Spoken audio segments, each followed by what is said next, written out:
अस्सलाम वालेकुम students, welcome to week 8 enterprise systems.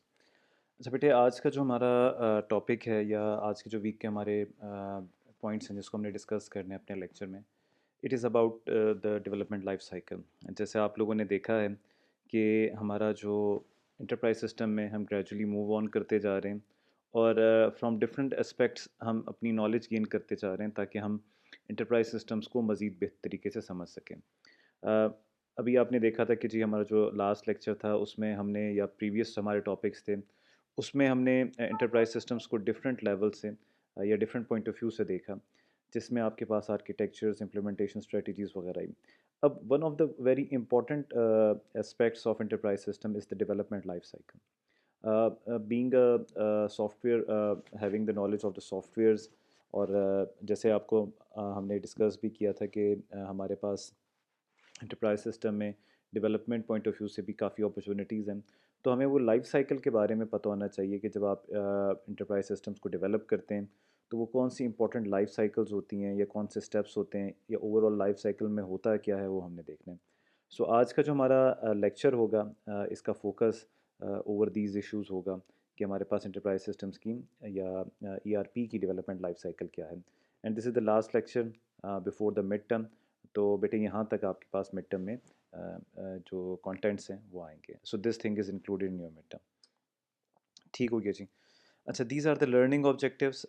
यहाँ पर हम सबसे पहले देखेंगे कि एक क्विक रिव्यू देंगे कि सिस्टम डेवलपमेंट लाइफ साइकिल होती क्या है, ताकि हमारे माइंड में जो कॉन्सेप्ट्स हैं वो हमारे माइंड में रिफ़्रेश हो जाएं कि क्योंकि एक्चुअली हमारे पास जो एंटरप्राइज सिस्टम्स हैं they are not exactly like, and their development life cycle या their development steps are not exactly like any other software. So we need to have a proper knowledge कि जी पहले क्या होता था और अब क्या होता है, और हम इसमें मिक्सअप ना करें। तो ये हमारे माइंड में क्लियर नॉलेज होनी चाहिए, एंड फॉर दैट रीज़न और अपने जो कॉन्सेप्ट्स हैं उसको रिफ़्रेश करने के लिए भी हम एक क्विक रिव्यू देंगे सिस्टम डेवलपमेंट लाइफ साइकिल का। फिर हम देखेंगे जी हमारे पास सिस्टम डेवलपमेंट लाइफ साइकिल में एसडीएलसी में क्या क्या इश्यूज़ हैं और उनके क्या क्या ऑल्टरनेटिव्स हैं। फिर हम देखेंगे जी हमारे पास ईआरपी की क्या इम्पोर्टेंट इम्प्लीमेंटेशन स्ट्रेटजीज़ हैं, और उन इम्प्लीमेंटेशन स्ट्रेटजीज़ को हम कैसे अपने माइंड में रखते हुए हम आगे बढ़ेंगे। एक इम्पॉर्टेंट बात जो ये हमने लर्निंग ऑब्जेक्टिव इस लेक्चर में रखा है वो ये है कि हमें अपनी ऑर्गेनाइजेशन का स्कोप पता होना चाहिए, हमारे ऑर्गेनाइजेशन का नीड्स रिक्वायरमेंट्स पता होनी चाहिए, and on the basis of that he हम कुछ इम्प्लीमेंटेशन स्ट्रेटजीज़ को फिर डिवाइस करते हैं या ऑन द शेल्फ हमारे पास जो चीज़ें पड़ी होती हैं हम उनको इस्तेमाल करते हैं। फिर हम देखेंगे कि जी हमारे पास ईआरपी की इम्प्लीमेंटेशन लाइफ साइकिल होती क्या है, मुख्तलिफ़ किस्म की हमारे पास रैपिड इम्प्लीमेंटेशन मेथोडोलॉजीज़ हैं वो क्या होती हैं, और फिर इन द एंड हम कंपेयर एंड कॉन्ट्रास्ट करेंगे एसडीएलसी को और ईआरपी लाइफ साइकिल को। So these are the learning objectives, और ये हमने अपने आज के लेक्चर में फ़ोकस करना है कि हम तमाम इन चीज़ों पर फोकस करें। अच्छा जी, प्रीव्यू। प्रीव्यू बेसिकली हम ये देना चाहते हैं कि हमें पता चले कि जी क्या ये तमाम चीज़ें हैं। अ, हमारे पास बहुत सारी टेक्निकल ऑर्गेनाइजेशंस होती हैं, जैसे मैंने आपको पहले भी बताया कि इसमें हमें बहुत सारी चीज़ों के पॉइंट ऑफ व्यू से चीज़ों को देखना पड़ता है। जैसे हमारे पास ऑर्गेनाइजेशन का स्कोप आ जाता है, हमारे पास स्कोप ऑफ इम्प्लीमेंटेशन आ जाते हैं, हमारे किस किस्म के बिज़नेस प्रोसेसेस हैं, मतलब हमारे पास किस किस्म की बिज़नेस एक्टिविटीज़ हैं, और हमारे पास एंड यूज़र का स्किल लेवल क्या है। तो ये तमाम चीज़ें बड़ी इंपॉर्टेंट होती हैं while considering the development of any software, but here we are particularly या specifically talking about ERP. System development life cycle जो है हमें एक सिस्टमेटिक व्यू देती है, हमें एक अप्रोच देती है जिसके ज़रिए हम सॉफ्टवेयर की डेवलपमेंट को बड़ी आसानी से देख सकते हैं, और हम ये देखेंगे कि क्या वो हमारे पास ईआरपी की इम्प्लीमेंटेशन प्रोसेस में हमें हेल्प करती है या नहीं करती है, हमें गाइडलाइंस देती है या नहीं करती।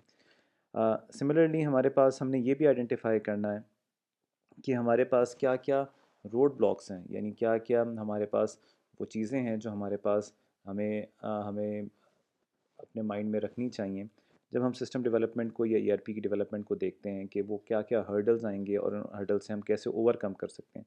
तो ये सारी सारी चीज़ें हमारे माइंड में होनी चाहिए जब हम अपने इस लेक्चर को डिस्कस करें। तो स्टूडेंट्स, हम आज का अपना लेक्चर फॉर्मली तौर पे डिस्कस करना स्टार्ट करते हैं। अच्छा जी, सिस्टम डेवलपमेंट लाइफ साइकिल।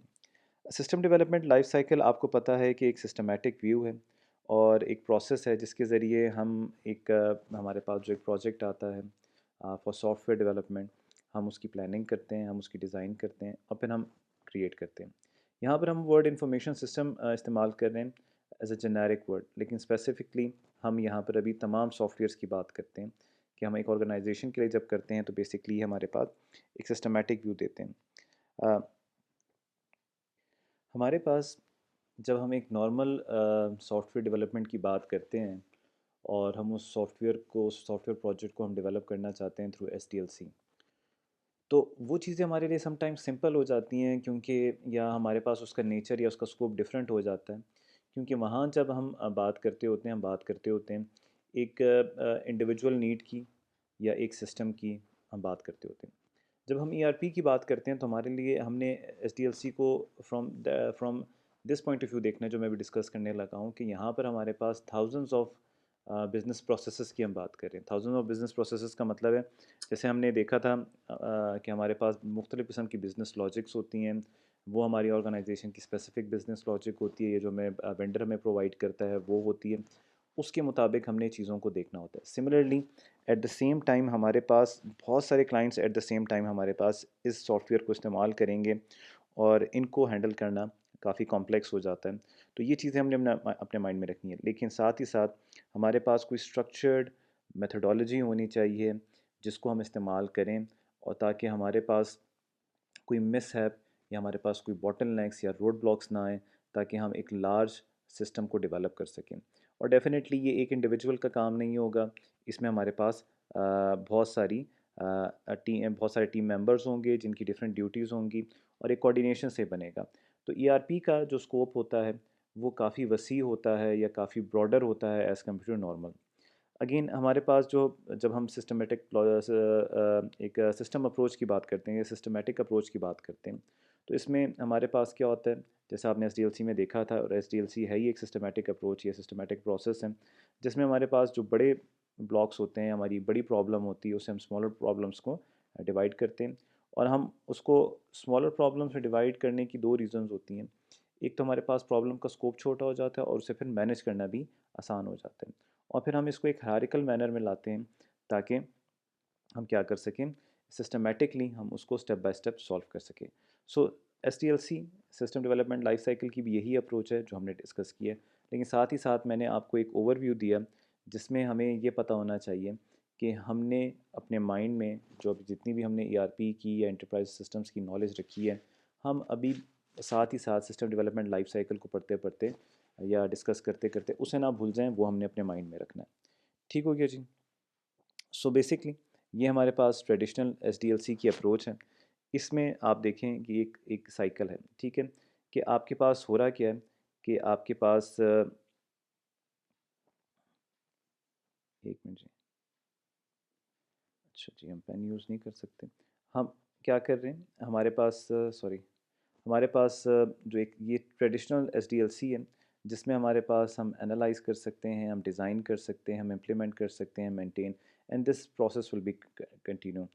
ये प्रोसेस क्यों एक साइक्लिक प्रोसेस है, ये साइक्लिक प्रोसेस इस तरह है कि देखें, फॉर एग्जांपल फर्स्ट टाइम अगर हम स्टार्ट करें, हमने प्रॉब्लम इन्वेस्टिगेट की, हमने उस प्रॉब्लम को एनालाइज़ किया, फिर हमने उसको डिज़ाइन किया, हमने डिज़ाइनिंग में काफ़ी टाइम दिया, हमने एनालिसिस में काफ़ी टाइम दिया, फिर हमने एक उसकी प्रॉपर इम्प्लीमेंटेशन की। अब जब हमारे पास इम्प्लीमेंटेशन आ गई है, तो हमारे पास बहुत सारी और चीज़ें हो सकती हैं। हो सकता है कि हमारे पास एनालिसिस और डिज़ाइन में कोई चीज़ स्किप हो गई हो, उसके लिए हमें मेंटेन करना पड़े।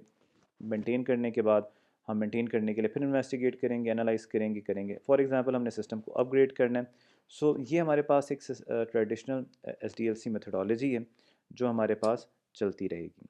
ठीक हो गया जी। हम आगे चलते हैं। ये फिर हमारे पास इन डिटेल SDLC अप्रोच है। अच्छा जी स्टूडेंट्स, हम हमारा यहाँ पर जो वीक 8 की वीडियो नंबर 1 है, क्लिप नंबर 1, हम यहाँ पर एंड करते हैं और हम नेक्स्ट क्लिप से यहाँ से हम स्टार्ट करते हैं। थैंक यू सो मच जी। हम नेक्स्ट क्लिप पे जाते हैं। 1 मिनट।